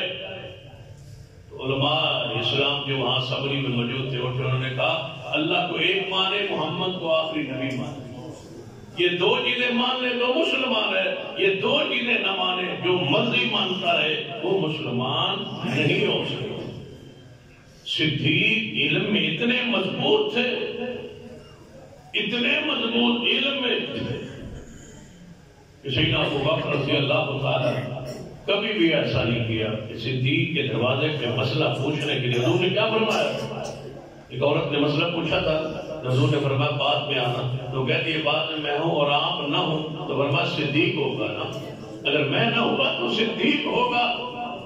ایسے نہیں حضور نے فرمایا، کیونکہ اسلام کا اصول ہے نا کہ جماعت کے لیے ضروری ہے، جب جماعت وقت ہوئے تو جو نماز وہ پڑھاوے جنہوں قرآن کا علم جن کو زیادہ ہوئے، یہ قرآن کے علم میں برابر ہو پھر وہ پڑھاوے جن کو سنت علم زیادہ ہوئے، تو یہ سنت علم میں برابر ہو پھر جماعت وہ کراوے جڑا اسلام پہلے لے آیا ہوئے، یہ اسلام میں برابر ہو پھر جماعت وہ کراوے جنہیں ہجرت پہلے کی تھی ہوئے، یہ ہجرت جی برابر ہو پھر جماعت وہ کراوے، یہ عمر بڑا ہوئے۔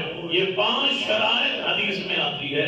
اب حضور خود بیمار ہے، مصلی حضور کا خالی ہے، یا رسول اللہ 5 شرائط تم نے رکھی تھی کہ تم میں سے امامت وہ کرائے، اس میں یہ 5 خوبیاں موجود ہوں، آج تمہارا اپنا مصلی خالی ہے، آپ 1.5 لاکھ صحابہ میں وہ کون ہے جو اس میں یہ 4-5 خوبیاں اکٹھی موجود ہوں؟ وہ آپ نے فرمایا مرو ابا بکر فلیصلی فی الناس، آج امامت کے لائق میری امت میں ہے تو وہ صدیق ہے۔ نعرہ تکبیر،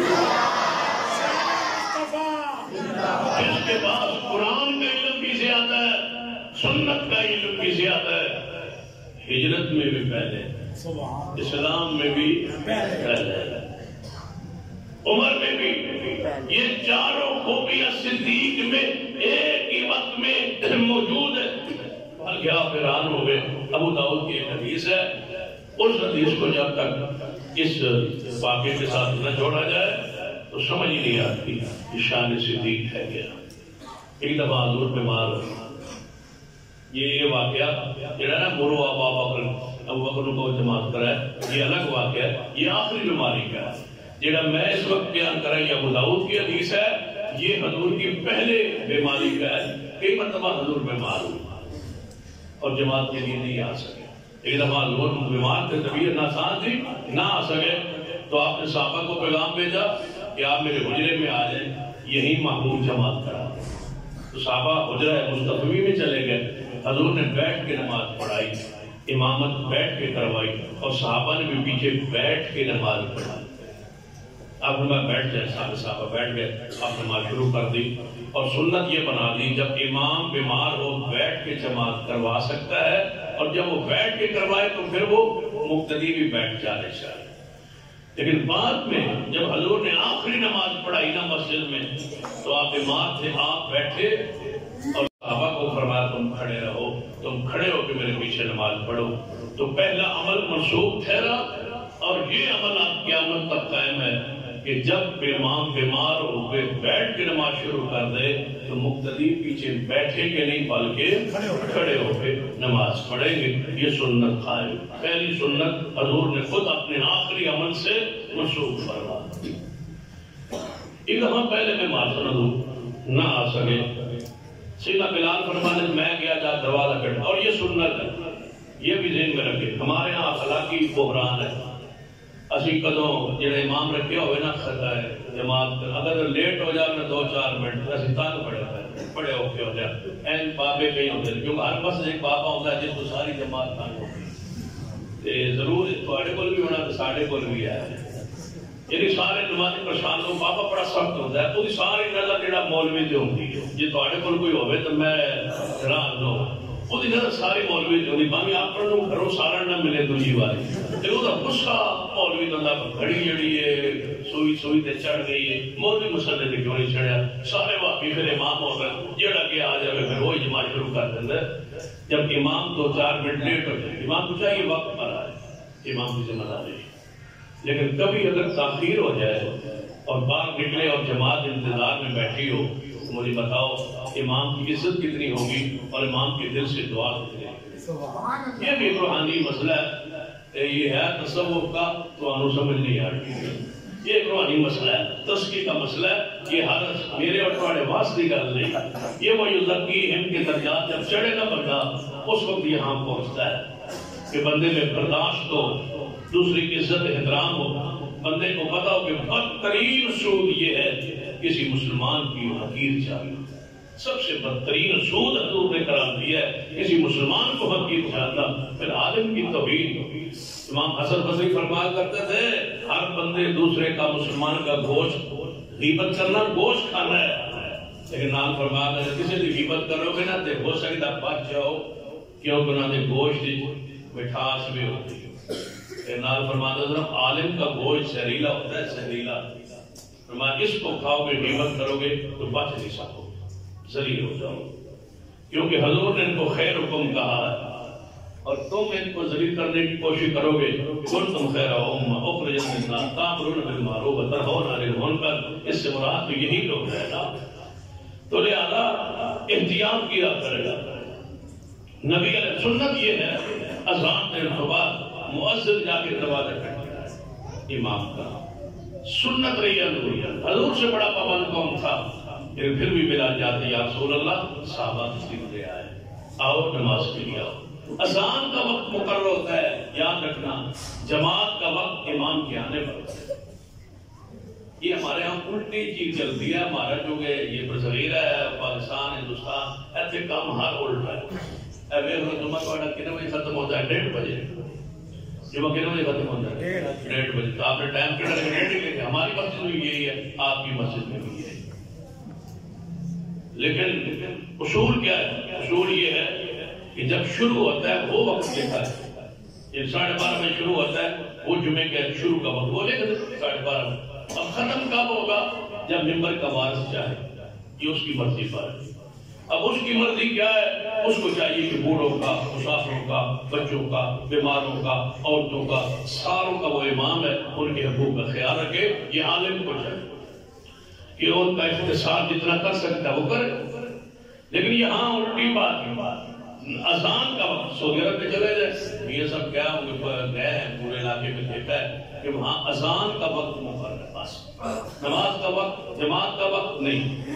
یہ امام آتا ہے 2 منٹ پہلے آ جائے، 2 منٹ لیٹ آ جائے، تو امام کی تشریف لانے پر، مصلی پہ کھڑے ہونے پر اقامت ہو جاتی ہے، نمازی کھڑے ہو جاتے ہیں، نماز شروع ہو جاتی ہے۔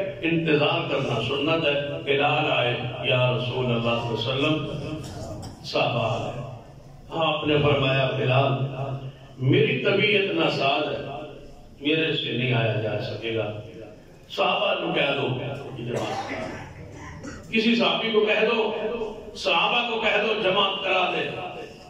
چلو بلال فرمانے میں حضور کی بات سن کے واپس آیا، بس نے کبھی اس طرح پہنا، ادھر ادھر دیکھا، صحابہ موجود ہے، ابو بکر کہاں ہے؟ حضور نے ابو بکر کا نام نہیں لیا، ابو بکر کہاں ہے؟ تو میں نے ابو بکر نظر نہ آئے، مسجد موجود نہیں سر، میں سیدھا عمر کے پاس گیا ہے، عمر حضور بیمار ہے، ابھی یہ نظار ہے، وہ جماعت کے لیے نہیں آ سکے۔ اور یہ جو نساز طبیعت ہوتی تھی نا ہوگی اور نہیں آتے تھے، ٹھیک ہے یہ بشری لوازمات ہوتے ہیں، حضور کے ساتھ بھی تھے، لیکن اصل بات یہ ہے کہ حضور کو بیماری میں بھی رب لانا چاہے تو لا سکتا ہے۔ اللہ نبیوں کی نہیں طاقت قوت بخشی ہوتی ہے، یہ بیمار علماء کی لیے سنت بنانا، یہ سنت ہے، یہ نمونہ ہے۔ میں بیمار نہیں آ سکوں گا، لہذا جماعت کرا دے۔ سیدنا عمر نے مصلی امامت میں آئے، جب آئے نا فرمایا اللہ اکبر، تکبیر تحریمہ کے اندر آواز گئی حضور کے حجرے میں۔ حضور نے آواز سنی، حدیث لکھے ہوئے ابو داؤد، سیدنا عمر کی آواز فطری طور سے بلند تھی، جب اندر آواز گئی نا حضور کے حجرے، فرمایا لگتا ہے عمر جماعت کرا رہا ہے۔ سیدہ عائشہ فرماتی ہاں یا رسول اللہ عمر کی بات۔ فرمایا اچھا ذرا کھڑکی کھولو، اس طرح حجرہ تھا، ساتھ کھڑکی تھی، فرمایا ذرا کھولو نا کھڑکی۔ کھڑکی کھولی، حضور نے بیماری کی حالت میں مسجد نبوی میں چاند کے 3 باری فرمایا اے نا ابو بکر، ابو بکر کہاں ہے؟ ابو بکر کہاں ہے؟ ابو بکر کہاں ہے؟ پھر 3 باری فرمایا لا لا لا، نہیں نہیں نہیں، اللہ نہیں مانتا سوائے ابو بکر کے میرے مصلی پر، اللہ نہیں مانتا، ایسا نہیں ہونا چاہیے تھا، ایسا کیوں ہوا؟ کہاں ہے ابو بکر؟ کہاں ہے ابو بکر؟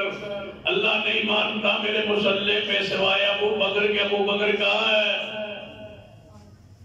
کہاں ہے وہ تمہارے استدلال کہ خلیفہ بلا فصل علی ہے؟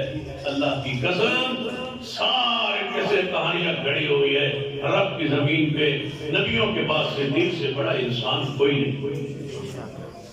کہاں ہے ابو بکر؟ ابو بکر تھے ہی نہیں مسجد، جماعت کرا دی سیدنا عمر، حضور نے کھڑکی بند کر دیا، خاموش ہو گئے، جماعت ہوگی۔ کیوں اسلام کے لیے ابو بکر آ گئے مسجد، صحابہ نے فرمایا ابو بکر جلدی جاؤ، حضور آپ کو بلا رہے۔ صدیق اندر آئے، یہ روایت ابو داؤد میں ہے۔ جب اندر گئے تو فرمایا ابو بکر آ گئے ہو؟ جی یا رسول اللہ، حاضر۔ فرمایا کدھر گئے؟ رسول اللہ تاخیر ہو گئی۔ فرمایا اچھا نماز ہو گئی ہے؟ جی یا رسول اللہ، صحابہ نے نماز پڑھ لی اور سیدنا عمر نے پڑھا دی ہے۔ فرمایا پھر آپ تاخیر اب ہو گئی؟ جی یا رسول اللہ۔ صحابہ بھی بیٹھے ہیں مسجد میں؟ جی یا رسول اللہ بیٹھے۔ فرمایا جاؤ دوبارہ جماعت کرو، جاؤ دوبارہ جماعت کرو۔ یرفع اللہ الذین آمنوا منکم والذین اوتوا العلم درجات، اللہ ایمان اور علم کی بنیاد پہ درجے عطا کرتا ہے۔ جاؤ دوبارہ جماعت کرو۔ یا رسول اللہ دوبارہ؟ فرمایا ہاں، کیا سیدنا عمر کے پیچھے نماز نہیں ہوئی؟ فرما ہو گئی ہے۔ فرما پھر دوبارہ کیوں پڑھاؤ؟ فرما جاؤ دوبارہ پڑھاؤ، تمہاری فرضی ہو جائے گی، صحابہ کی نفلی ہو جائے گی، اور امت کو پتہ چل جائے گا کہ محمد کے بعد صدیق کے علاوہ مصلی پہ کوئی نہ آئے۔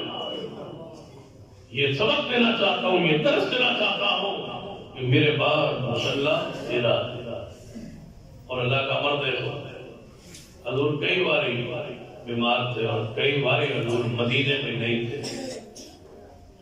یہ حقائق سمجھانے کے لیے ہوتا ہے، کسی ہستی کی شخصیت کی تحقیر کرنا مقصود نہیں ہوتا، موجودہ حالات و واقعات میں حقائق بیان کرنا مقصود ہوتا ہے۔ عبد الرحمن بن عوف وہ شخص ہے جنہوں نے حضور کی زندگی میں نماز پڑھائی، حضور کے مصلی کو۔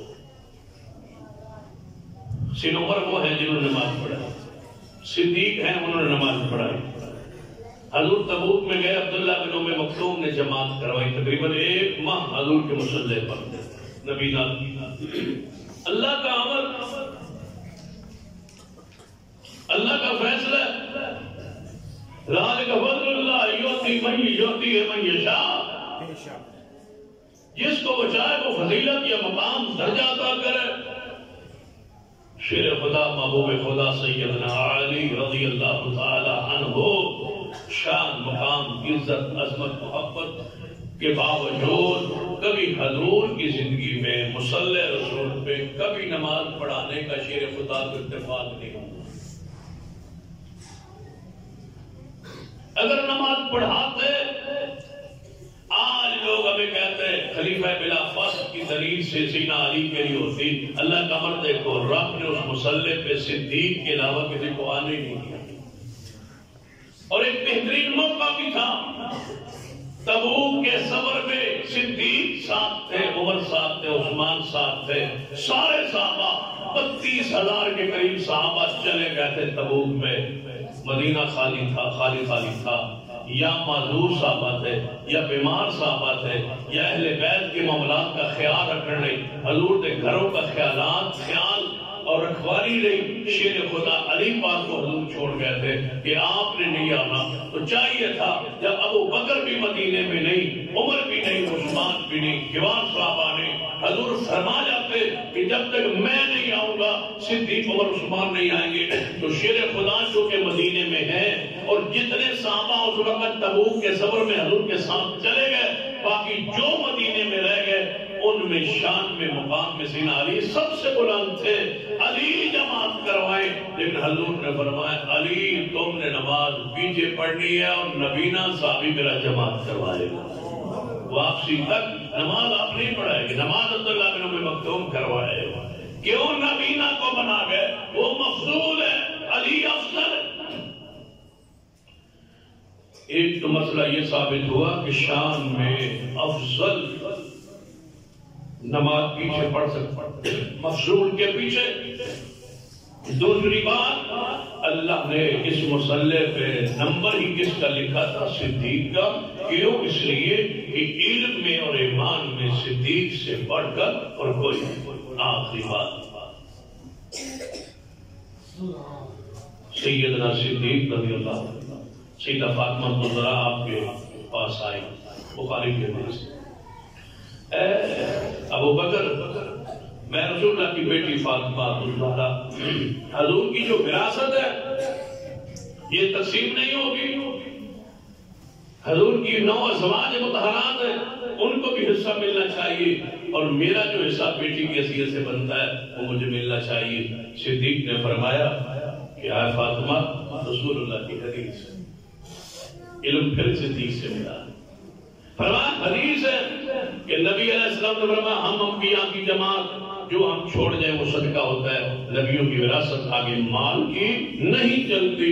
یہ حدیث ہے، اچھا حدیث ہے۔ اس حدیث کو سیدہ فاطمہ الزہرا نے سنا ہے، خاموش ہو واپس چلے۔ پھر کبھی بھی سیدنا صدیق سے واقع فدق کے حوالے سے گفتگو نہیں۔ لوگوں نے پتا اس کا معنی کیا کیا، فاطمہ ناراض ہو گئی، واپس چلی گئی، دوبارہ صدیق سے کلام نہیں کیا۔ مرضی ہے جو مروڑ لے. معاملہ کیا تھا؟ صدیق سے حدیث سنی واپس چلی گئی اور کبھی پھر اس مسئلے میں صدیق سے مطالبہ نہیں کیا. حدیث سنی، علم صدیق کے پاس. صدیق نے فرمایا علی سن لو، وہ اپنے رشتہ داروں سے زیادہ محمد کے رشتہ دار زیادہ دیا. لیکن یہ شریعت کا مسئلہ ہے کہ باغ فلک کی ساری آمدنی بیت المال میں جمع ہوگی. حضور کے زمانے میں جتنا خرچے اخراجات کے لیے تم اہل بیت لیتے تھے وہ صدیق دیتا رہے گا، تو ان خرچے تمہارے چلتے رہیں گے. جو حضور کے زمانے میں بچتا تھا وہ صدقہ ہوتا تھا. آج بھی تمہارے اخراجات سے جو بچے گا وہ بیت المال میں جمع ہوگا. اس زمین کی رکھوالی جو ہے ہمارے پاس، سرکار کے پاس رہے. ایک مسئلہ سمجھانے آگے پڑھتا ہوں. کوئی آخری بات ہے. سیدنا صدیق نے یہ فیصلہ کر دیا، یہ چلتا ہے. سیدنا عمر کا بھی یہ، سیدنا عمر آ گئے، سیدہ فاطمہ الزہرا دنیا سے چلی گئی. تو سیدنا علی اور سیدنا عباس دونوں حضور کے صحابی تشریف لائے حضرت عمر کے پاس. فرمان لگے ہے عمر وہ ٹھیک ہے باغ فتح تقسیم نہیں ہوگا، وہ بھی ٹھیک ہے کہ جو حصہ ہمیں ملتا ہے اخراجات کے لیے وہ ملتا ہے اور ملتا رہے گا. لیکن کوئی نہ کوئی سرکار کا بندہ وہاں حصہ لینے کے لیے، آمدنی لینے کے لیے، جن کو پٹے پر زمین مزارت پر دی ہے ان سے حصہ وصول کرنے کے لیے کوئی سرکار کا بندہ جاتا ہے یا نہیں جاتا؟ فرمایا وہ تو جاتا ہے. تو فرمایا وہ نگرانی ہمیں نہیں مل سکتی کہ نگرانی ہمیں دیتے، تولیت ہمیں دیتے. ہم جایا کریں وہاں سے آمدنی اپنا حصہ لے آیا کریں اور اپنے اخراجات لے کے اور باقی بیت المال میں جمع کرا. سیدنا عمر نے فرمایا یہ مشورہ آپ کا اچھا لگتا ہے، صاحب لگتا ہے، پر بندے کسی جانے ہی نا سرکار کی طرف سے آپ چلے جائیں تو میں ذمہ داری دیتا ہوں. اے علی عباس تم حضور کے چاچا اور تم حضور کے داماد ہو، لہذا تمہیں اختیار ہے کہ تم جایا کرو اور وہاں سے حصہ لے کے بیت المال میں جمع کرا دیا کرو، اپنے اخراجات دے دیا کرو. سیدنا عمر نے اجازت دیا. جب اجازت لے کے گھر پہنچے سیدنا علی نے فرمایا عباس چچا وہ خیبر جانا ہے باغ فتح کی بڑائی کرا، تسی جاؤ گے کہ میں؟ فرمایا میں جاؤں گا، میں چاچا اور تسی داماد بھتیجے ہو میرے اور حضور کے چچا دار بھائی ہو. آپ کا حق تو بعد میں ہے نا، پہلے تو میرا حق ہے، میں جاؤں گا. فرمایا حضرت عمر نے مجھے دی ہے یا آپ کو؟ فرمایا انہوں نے دونوں کے سپورٹ کیا ہے، آپس میں فیصلہ کرنا ہے، میں جاؤں. سیدنا علی نے فرمایا نہیں میں جاؤں. فرمایا سیدنا عباس نے میں جاؤں. سیدنا علی نے فرمایا نہیں نہیں میں جاؤں. جب بات بڑھتی بڑھتی سیدنا عباس نے فرمایا دو صحابہ کو بلایا، بچاؤ حضرت امیر المومنین سیدنا عمر سے کہو کہ ہم میں سے دونوں میں سے کون جائے گا، آپ فیصلہ کریں، ہمارا آپس میں جھگڑا ہو. یہ کہاں لکھا ہوا ہے؟ مسلم میں. مطلب کہ حدیث پڑھے اندر ہے نا. دوسری جو ہوتی ہے وہ ہم نہیں، میں ہی کیا کرنا مقصور ساڈا ہے. جو روایت دوسری ہوتی ہے وہ بیان نہیں ہم کرتے. ہم بیان کیوں نہیں کرتے؟ بہت ساری چیزیں ہوتی ہے اس میں، آڑے آتی ہے. کوئی ڈر ہوتا ہے، کوئی خوف ہوتا ہے، کچھ احترام ہوتا ہے، کچھ اکرام ہوتا ہے، کچھ محبتیں ہوتی ہے. کیونکہ جس طرح ہمارا ایمان صدیق پر ہے اس طرح ایمان سیدنا علی پر بھی ہے نا. اس لیے ہم ایسی باتوں کو چھیڑتے نہیں ہیں. یہ سمجھتے ہیں کہ شاید ان کے علم میں نہیں ہے. سیدنا عباس و علی رضی اللہ تعالیٰ عنہما کا آپس میں اختلاف ہوا.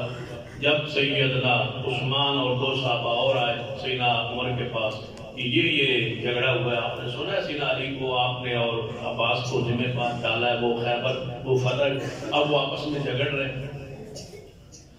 ابھی تک یہ سوال کر ہی نہیں سب. عباس و علی اوپر سے آ گئے، دونوں جھگڑتے جھگڑتے چاچا بھتیجا تشریف لائے. فرمایا ہے عمر امیر المومنین جی. سیدنا عباس بزرگ تھے، عمر میں بڑے تھے، حضور کے چچا تھے، سارے صحابہ کام کرتے تھے، دعائیں ان سے کرواتے تھے.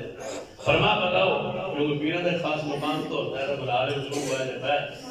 فرمایا دعا ان سے کرواتے تھے، بارش وغیرہ کی بخاری میں حدیث آتی ہے.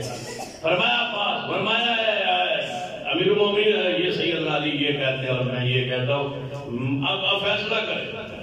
اب سینہ عمر نے جو بات کی، فرمایا علی عباس میں تجھے اللہ کی قسم دیتا ہوں، بتاؤ کیا یہ حدیث تمہارے علم میں نہیں ہے کہ پیغمبر کی وراثت تقسیم نہیں ہوتی؟ جی قسم اٹھاتے ہیں کہ یہ حدیث ہے۔ فرمایا پھر تو سن، آپ نے اس وقت صدیق سے یہ بات کہی، پھر صدیق نے فیصلہ کیا، تم نے لگتا ہے کہ دل سے وہ فیصلہ قبول نہ کیا، پھر آپ میرے پاس آئے، میں نے فیصلہ کیا، آپ کو دونوں کو نگرانی دے دی، پھر آپس میں آپ الجھ پڑے۔ سن لیجئے، میں فیصلہ وہی کروں گا جو حضور کیا کرتے تھے، جو صدیق کیا کرتے تھے۔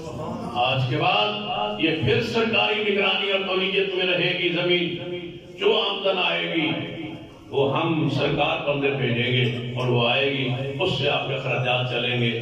اور سن لیجئے، آج تک پوری تحقیق پوری ذمہ داری سے کہہ رہا ہوں کہ خیبر کی جو زمین ہے، خیبر کا جو منطقہ ہے، خیبر کا جو ضلع ہے، آج تک یہ ساری جگہ جو ہے یہ سرکار کی ہے، یہاں پر کوئی بندہ اس کو ملکیتی حقوق نہیں دیے، گورنمنٹ کی، اس کی کل آمدنی سرکاری کھاتے میں جمع ہوتی ہے، اور جتنی حضور کی آل نسل اولاد اہل بیت، چاہے وہ سیدہ زینب کی اولاد میں سے ہو، سیدنا جناب علی کی اولاد میں سے ہو، سیدنا جعفر کی اولاد میں سے ہو، سیدنا عباس کی اولاد میں سے ہو، جتنے بھی آل رسول اہل بیت کی نسل آج عرب میں موجود ہے، وہ سعودی حکومت کے پاس رجسٹرڈ ہے، اور ان کی ساری آمدنی انہی میں تقسیم ہوتی ہے، جیسے حضور فرماتے ہیں۔ سبحان اللہ۔ نہ حالت کو بدلا، نہ کفیت کو بدلا، نہ اس مسئلے کو بدلا۔ یہ یہاں پر آپ کو گنڈا پھیلا دیا گیا کہ فدق نہیں دیتا، فدق آج بھی وہی سادات دیتا ہے، وہی حضرت فاطمہ کی اولاد، وہی سیدنا حسن و حسین کی اولاد وہاں موجود ہے، ان کی آمدنی کا ذریعہ وہی ہے، حکومت کے ہاں ان کی ریکارڈ رہتا ہے، ان کو وظیفہ تقسیم ہوتا رہتا ہے، باقی جو بچتا ہے وہ اللہ کی راہ میں تقسیم کر دیا، اللہ کی راہ، غربا، مساکین، یتامہ، وہ مال فے کا حصہ تھا خیبر، وہ سارے کا سارا آج بھی مال فے کے طور پر ہی تحریر ہے، اور مال فے کے طور پر ہی اس کی آمدنی تقسیم ہے، اور مال فے کے طور پر ہی آل رسول کا حصہ جاری ہے۔ لوگوں یہ حقائق کتاب و سنت کے اگر آپ کو ملیں گے تو ان کلاسوں کے ذریعے اپنے بچوں کو ترجمے کی کلاس میں، حدیث کی کلاس میں اور قرآن پاک کی کلاس میں بھیجا کرے، تاکہ یہ حقائق، اور سادہ سے کہوں گا کہ یہ چیزیں کلاس کے آپ نے 5-10 منٹ اس پر لگایا کر عقیدے کے حوالے سے، عمل کے حوالے سے، تاکہ یہ بچے، یہ آنے والی نسل جو ہے ان کے ایمان مقبول ہو جائے۔ کسی کے ایمان پر کوئی ضرب لگانے کی کوشش کرے تو ان کا ایمان اتنا مضبوط ہو، وہ جانتا ہو کہ صحابہ کا مقام کیا ہے، اہل بیت کا مقام کیا ہے، حقائق کیا ہے، اولیاء کا درجہ اور مقام کیا ہے، یہ ساری چیزیں علم کے ساتھ وابستہ ہے۔ اس علم کو حاصل کیجئے جس کی تعریف قرآن اور حدیث میں ہے، اس کی وجہ سے آپ کو فرشتوں پر فضیلت ہے، اس کی وجہ سے جنت کا داخلہ ہے۔ یہی وہ علم ہے، اس کو پڑھیں اور اس پر عمل کریں۔ اللہ مجھے اور آپ کو توفیق عطا فرمائے۔ اقول قولی ھذا واستغفر اللہ لي ولکم ولسائر المسلمین وآخر دعوانا الحمد للہ رب العالمین۔